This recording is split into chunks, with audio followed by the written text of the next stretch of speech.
Hey guys, welcome back to my channel, Beautiful Nature. Today I'm in the market town of Stow-On-The-Wold, which is located in the Cotswolds. The Cotswolds are an area of outstanding natural beauty in the UK, with gently rolling hills. Everywhere you turn in the Cotswolds you can see sheep everywhere. Stow-On-The-Wold is one of the prettiest towns in Gloucestershire. There are a wide variety of shops in Stow-On-The-Wold, such as pubs, antique shops,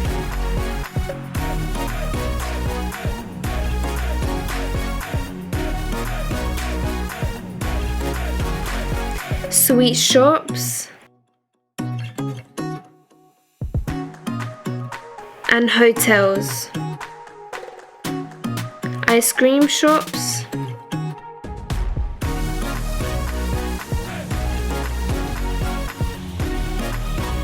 the ice cream in the Cotswolds is absolutely delicious. Stow-On-The-Wold is truly a delightful market town.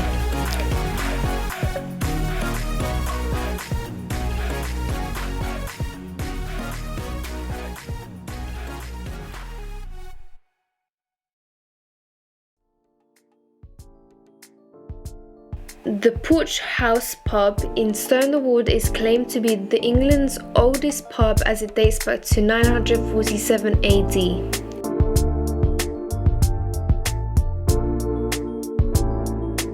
The lush green hills of the Cotswolds make it the perfect place for grazing and rearing sheep, an agricultural tradition that has gone on to define the Cotswolds landscape over the past few centuries.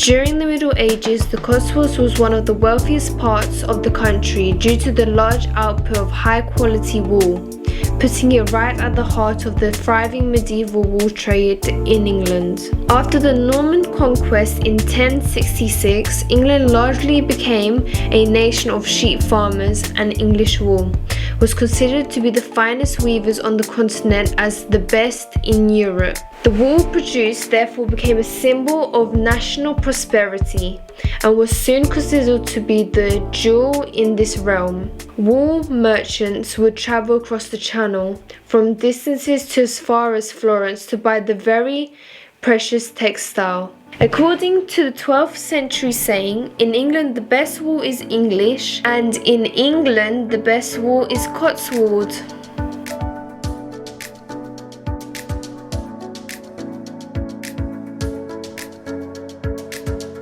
As a result of the flourishing wool trade, the Cotswolds accrued a great wealth, and the impact of this wealth can still be seen today. Many towns and villages in the Cotswolds are home to wool churches, that is, churches which were built or enlarged by the local merchants. Wool merchants prospered, and they bought thatched mansions like these. Thatched mansions can be seen today.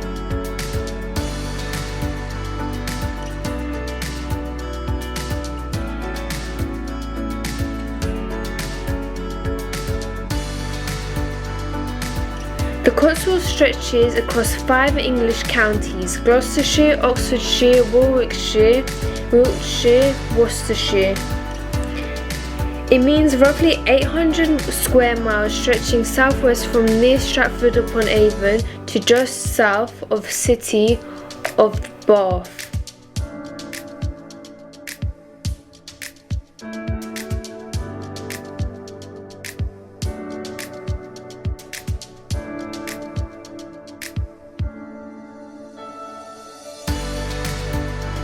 At the height of the Cotswolds wool industry, the town was famous for its huge annual fairs.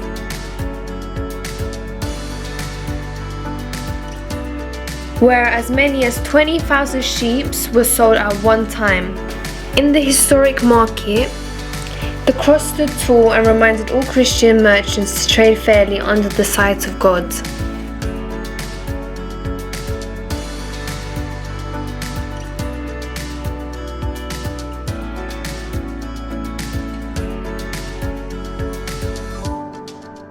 Famous as a centre for antiques, Stow-On-The-Wold, situated in the Roman Fosse Way, has a long history and probably dates back to the prehistoric, fortified settlements on top of the hill. The market town is large and impressive.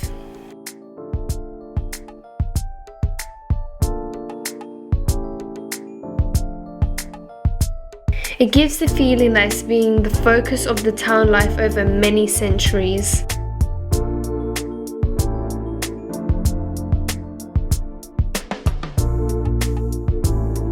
At nearly 800 feet, Stow-On-The-Wold is the highest of the Cotswolds towns, approaching uphill from all directions.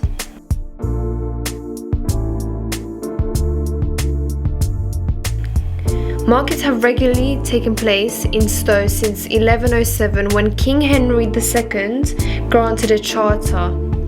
Originally known as Edwardstow, the town was probably founded in the 11th century.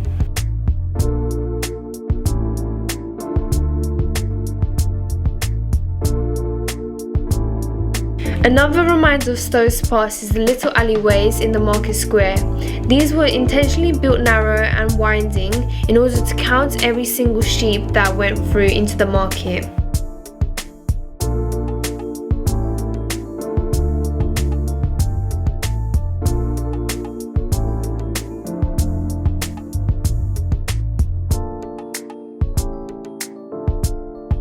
The Church of St Edward was built in the 11th and the 15th century. The present church houses terraces of Norman stonework, 13th century early English columns, arches and the south tower. The square is a reminder of Stow-On-The-Wold's heritage as the Cotswolds' major sheep market. In one of the Cotswolds, travellers once recorded that 20,000 sheep were sold during a single day on the market.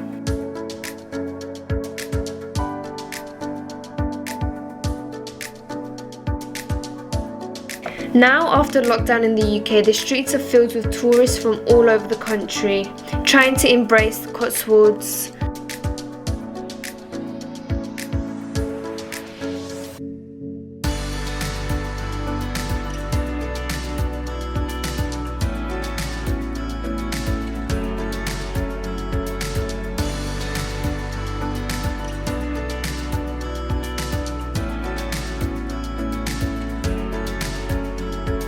In the mid-1600s, the first and last battles of the English Civil Wars were fought in the Cotswolds, at Edge Hill and Worcestershire respectively.